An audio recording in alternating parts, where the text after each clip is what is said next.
Warahmatullahi wabarakatuh. Waalaikumsalam warahmatullahi wabarakatuh. Siang Mas Fredo, kita di channel kesayangan kita, Ustaz. Siap. Nah, kita Salimafillah Channel ya. Salimafillah Channel.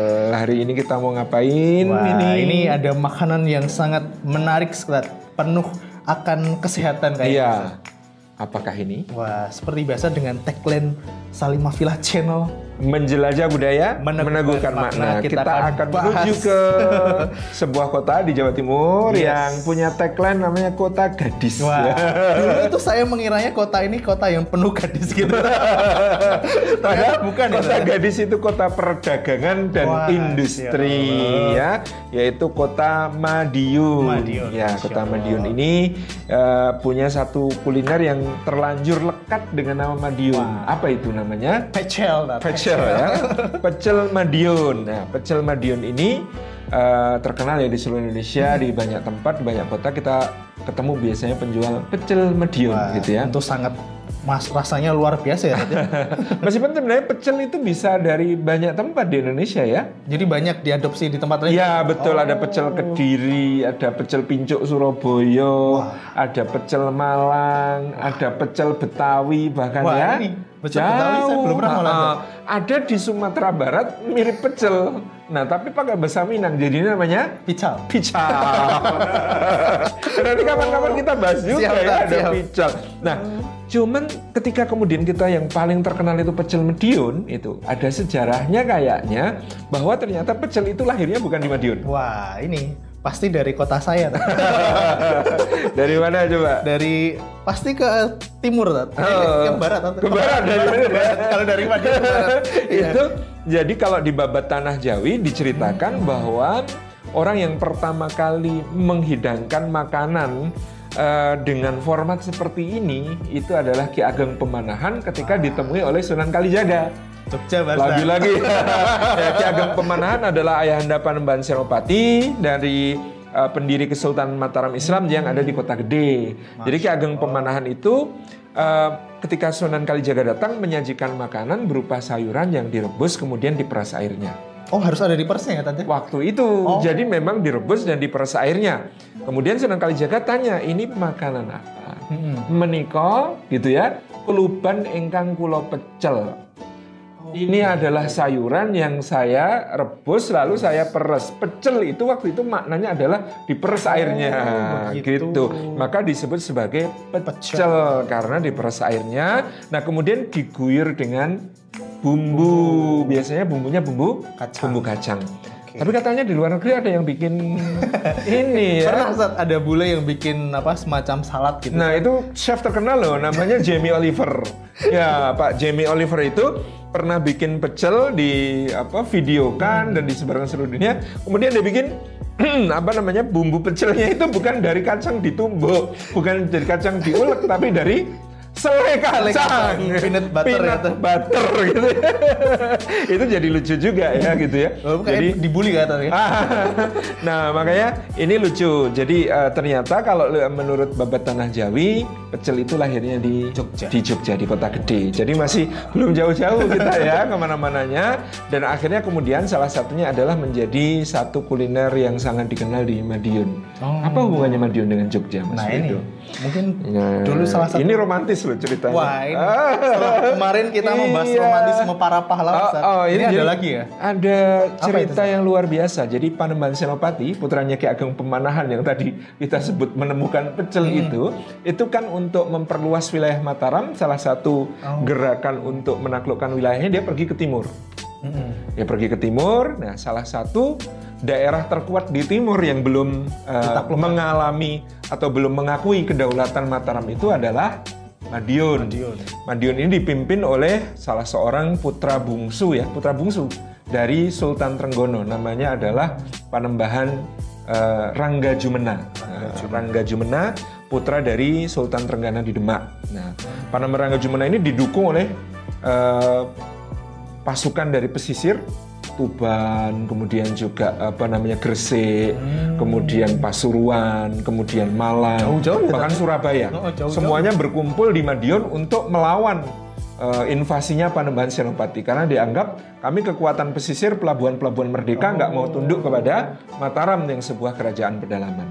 Nah, di situ ada cerita bagaimana kemudian Panembahan Senopati itu menjelang perang ini karena koalisi timur ini dipimpin oleh Pangeran Surabaya, maka Pangeran Surabaya dan Panembahan Senopati ini ditanyai oleh Sunan Giri. Sunan Giri ngirim utusan.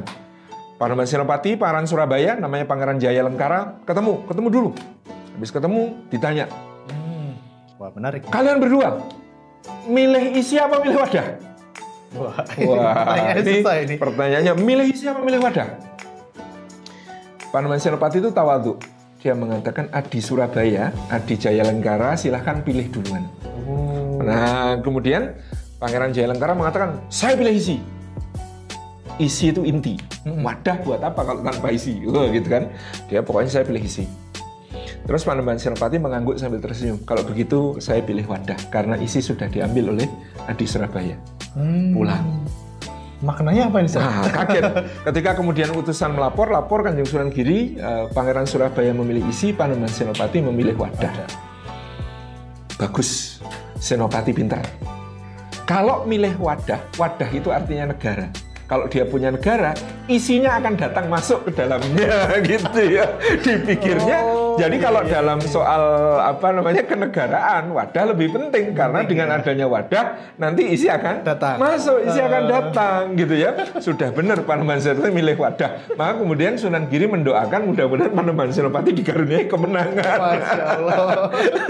Jadi akhirnya kemudian ya karena pasukan timur ini terlalu kuat, diceritakan waktu itu pasukannya Panembahan Senopati itu hanya 10.000 orang, koalisi timur itu 50.000 orang. Waduh, gimana mau bisa menang gitu ya. Makanya kemudian Panembahan Senopati berpura-pura menarik mundur pasukannya, kemudian dia mengirimkan seorang wanita cantik bernama Nyai Adisara. Nyai Adisara itu membawa persembahan untuk Panembahan Ranggajumena. Dikiranya dengan persembahan ini berarti Mataram sudah mundur, sudah takluk gitu ya. Koalisi bubar. Yuk pulang ke daerah masing-masing. Begitu koalisi bubar, pulang ke daerah masing-masing, pasukannya Panembahan Senopati bergerak maju. Serangan balik ke Madiun. Ranggajumena melarikan diri ke Madiun. Nah, ada satu orang yang mempertahankan Madiun.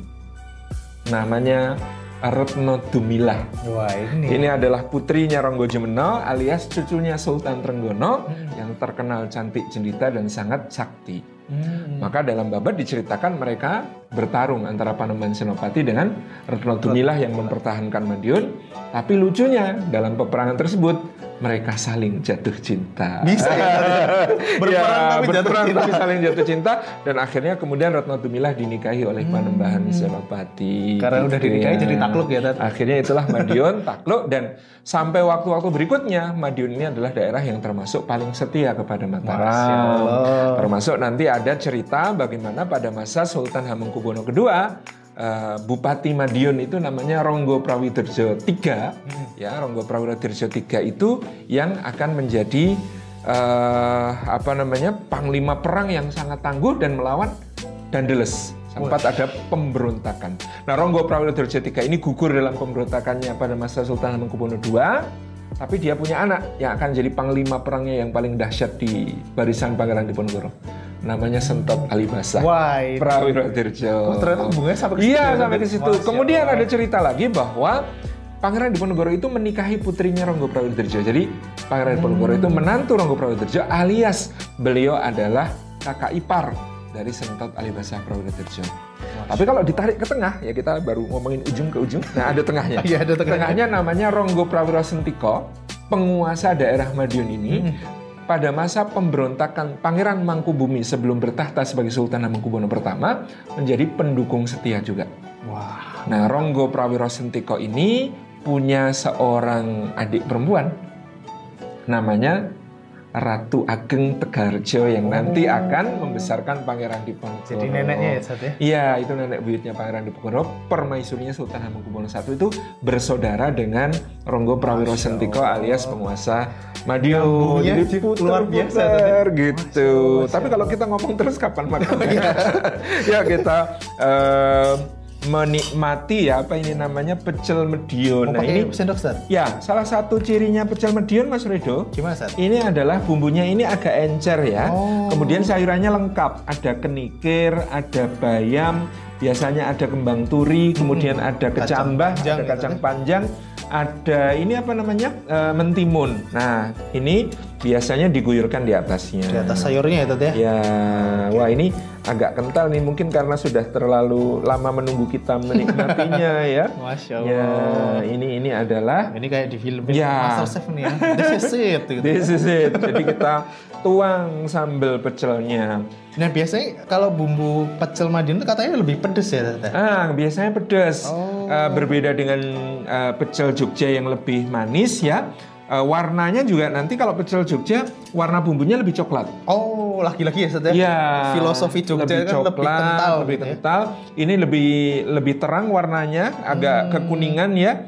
Terus ya tadi lebih pedes. Ya, orang Madiun itu lebih pedes. Ya, pemberani dan tangguh seperti Romo. Oh iya benar juga. Berarti memang ada kaitannya nenek moyangnya ya, Tad ya? Nah, kalau pecel Madiun ini pelengkap lauknya biasanya macam-macam Mas Frido. Bisa tempe garit ya, Tad ya, istilahnya. telur ceplok, tempe garet, telur ceplok, terus ada apa namanya? Bisa empal juga. Empal, ya? bisa telur puyuh, bisa ya banyak ya.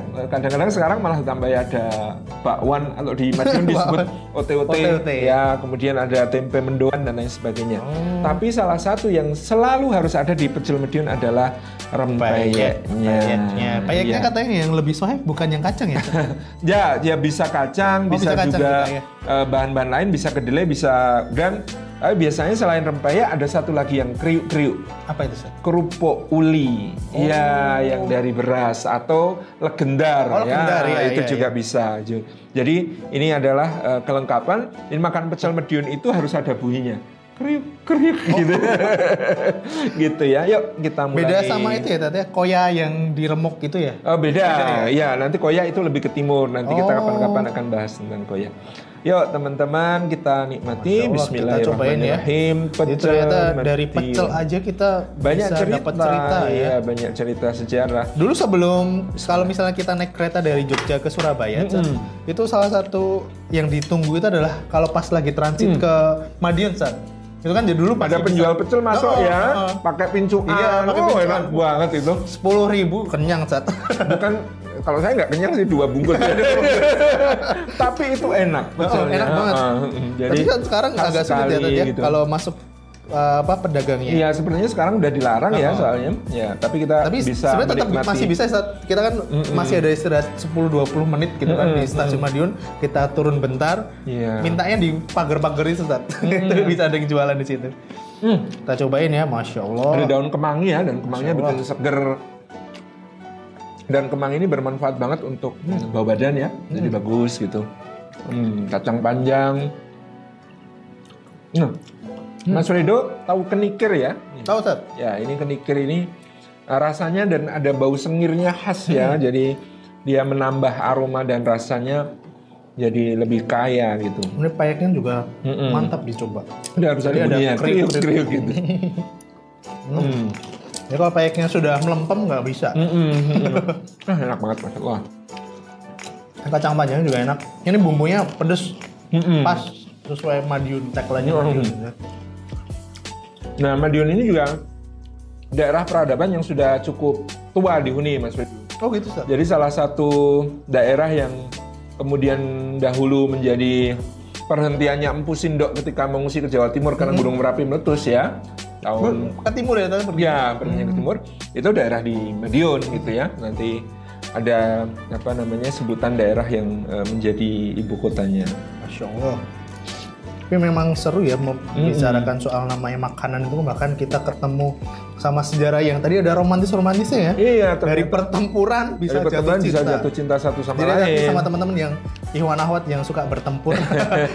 Hati-hati ya. Hati-hati. Ya, biasanya sengit jadi dulit. Iya. Kalau jadi terlalu benci itu bisa jadi cinta banget gitu. Ya. Tapi katanya kalau plat AB itu memang cocoknya sama plat AE. Wah, curhat ini. Tapi kan jadi, istri Ustadz AE ya tadi? Iya dong. Ngawi itu Ngawi. Jadi Ngawi, Madiun, Magetan, Ponorogo itu kan plat AE ya. Jadi berarti saya nyari Madiun juga nih? Boleh. Kalau mudik bareng nanti. Satu arah ya? Iya, jadi yang Pangeran Diponegoro itu salah satu istri yang paling dicintai namanya Ratu Madertno. Itu adalah putrinya Ronggo Prawijoyo III tadi gitu ya. Kemudian